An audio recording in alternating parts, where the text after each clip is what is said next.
बृहस्पतिवार पौराणिक व्रत कथा। गुरुवार व्रत करने से बृहस्पति देवता प्रसन्न होते हैं। यह अत्यंत फलदायी व्रत है। अग्नि पुराण के अनुसार अनुराधा नक्षत्र युक्त गुरुवार से आरंभ करके 7 गुरुवार व्रत करने से बृहस्पति ग्रह की हर पीड़ा से मुक्ति मिलती है। प्राचीन समय की बात है, एक नगर में एक बड़ा व्यापारी रहता था। वह जहाजों में माल लदवाकर दूसरे देशों में भेजा करता था। वह जिस प्रकार अधिक धन कमाता था, उसी प्रकार ही खोलकर दान भी करता था। परंतु उसकी पत्नी अत्यंत कंजूस थी।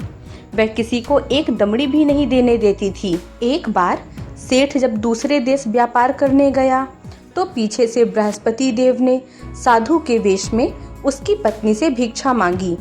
व्यापारी की पत्नी बृहस्पति देव से बोली, साधु महाराज, मैं इस दान और पुण्य से तंग आ गई हूँ। आप कोई ऐसा उपाय बताएं जिससे मेरा सारा धन नष्ट हो जाए और मैं आराम से रह सकूं। मैं यह धन लुटता हुआ नहीं देख सकती। बृहस्पति देव ने कहा, हे देवी, तुम बड़ी विचित्र हो। संतान और धन से कौन दुखी होता है? अगर अधिक धन है तो इसे शुभ कार्यों में लगाओ, कुंवारी कन्याओं का विवाह करवाओ, विद्यालय और बाग बगीचों का निर्माण करवाओ। ऐसे पुण्य कार्य करने से तुम्हारा लोक परलोक सार्थक हो सकता है। परंतु साधु की इन बातों से व्यापारी की पत्नी को खुशी नहीं हुई। उसने कहा, मुझे ऐसे धन की आवश्यकता नहीं है जिसे मैं दान दूं। तब बृहस्पति देव बोले, यदि तुम्हारी ऐसी इच्छा है तो तुम एक उपाय करना। 7 बृहस्पतिवार घर को गोबर से लीपना, अपने केशों को पीली मिट्टी से धोना, केशों को धोते समय स्नान करना, व्यापारी से हजामत बनाने को कहना, भोजन में मांस मदिरा खाना, कपड़े अपने घर धोना। ऐसा करने से तुम्हारा धन नष्ट हो जाएगा। इतना कहकर बृहस्पति देव अंतर्ध्यान हो गए। व्यापारी की पत्नी ने बृहस्पति देव के कहे अनुसार 7 बृहस्पतिवार वैसा ही करने का निश्चय किया। केवल 3 बृहस्पतिवार बीते थे कि उसका समस्त धन संपत्ति नष्ट हो गया और वह परलोक सिधार गई।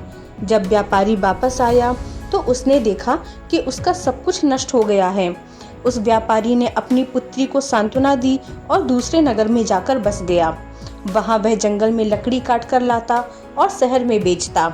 इस तरह वह अपना जीवन व्यतीत करने लगा। एक दिन उसकी पुत्री ने दही खाने की इच्छा प्रकट की, लेकिन व्यापारी के पास दही खरीदने के पैसे नहीं थे। वह अपनी पुत्री को आश्वासन देकर जंगल में लकड़ी काटने चला गया।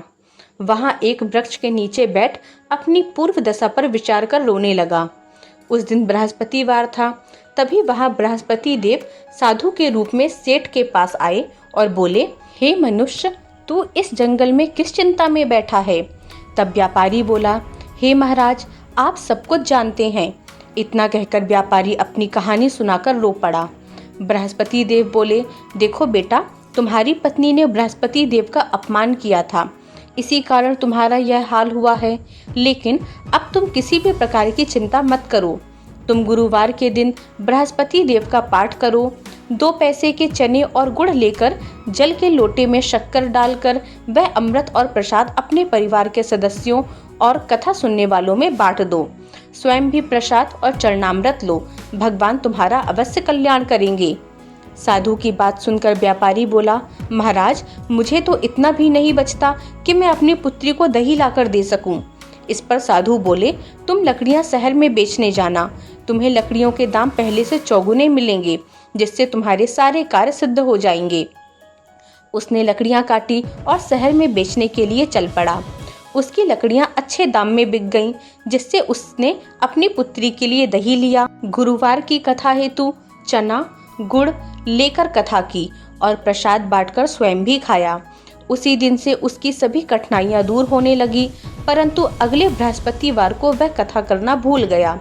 अगले दिन वहां के राजा ने एक बड़े यज्ञ का आयोजन कर पूरे नगर के लोगों के लिए भोज का आयोजन किया।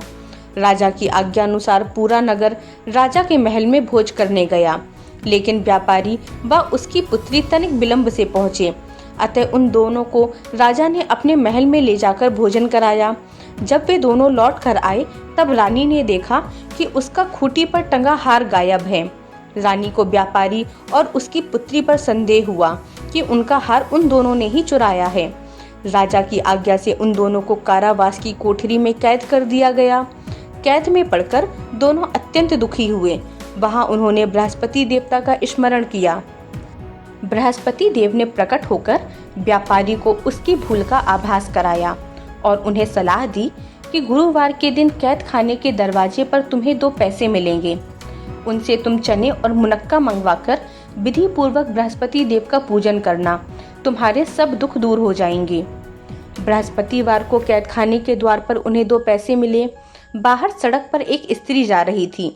व्यापारी ने उसे बुलाकर गुड़ और चने लाने को कहा। इस पर वह स्त्री बोली, मैं अपनी बहू के लिए गहने लेने जा रही हूँ, मेरे पास समय नहीं है। इतना कहकर वह चली गई। थोड़ी देर बाद वहां से एक और स्त्री निकली। व्यापारी ने उसे बुलाकर कहा कि बहन, मुझे बृहस्पतिवार की कथा करनी है, तुम मुझे 2 पैसे का गुड़ और चना ला दो। बृहस्पति देव का नाम सुनकर वह स्त्री बोली, भाई, मैं तुम्हें अभी गुड़ चना लाकर देती हूँ। मेरा इकलौता पुत्र मर गया है, मैं उसके लिए कफन लेने जा रही थी, लेकिन मैं पहले तुम्हारा काम करूंगी, उसके बाद अपने पुत्र के लिए कफन लाऊंगी।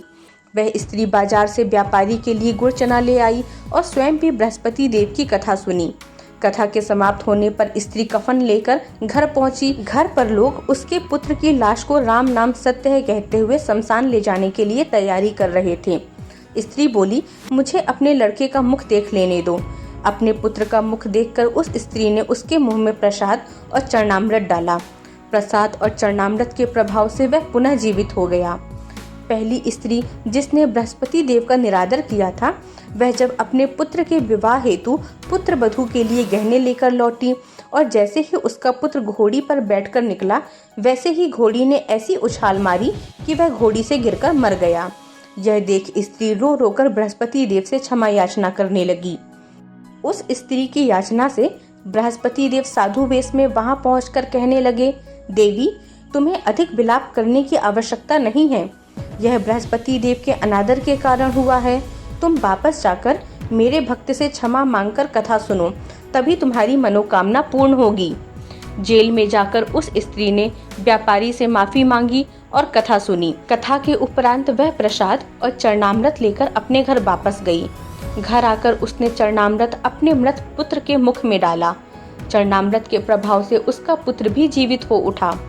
उसी रात बृहस्पति देव राजा के सपने में आए और बोले, हे राजन, तूने जिस व्यापारी और उसकी पुत्री को जेल में कैद रखा है, वह बिल्कुल निर्दोष है। तुम्हारी रानी का हार वही खूंटी पर टंगा है। दिन निकला तो राजा रानी ने हार खूंटी पर टंगा हुआ देखा। राजा ने उस व्यापारी और उसकी पुत्री को रिहा कर दिया और उन्हें आधा राज्य देकर उसकी पुत्री का विवाह उच्च कुल में करवाकर दहेज में हीरे जवाहरात दिए। इस प्रकार बृहस्पति देव ने उस व्यापारी पर और बाकी अन्य लोगों पर कृपा करी। ऐसे ही वे हम सब पर कृपा बनाए रखें। बोलो बृहस्पति देव की जय।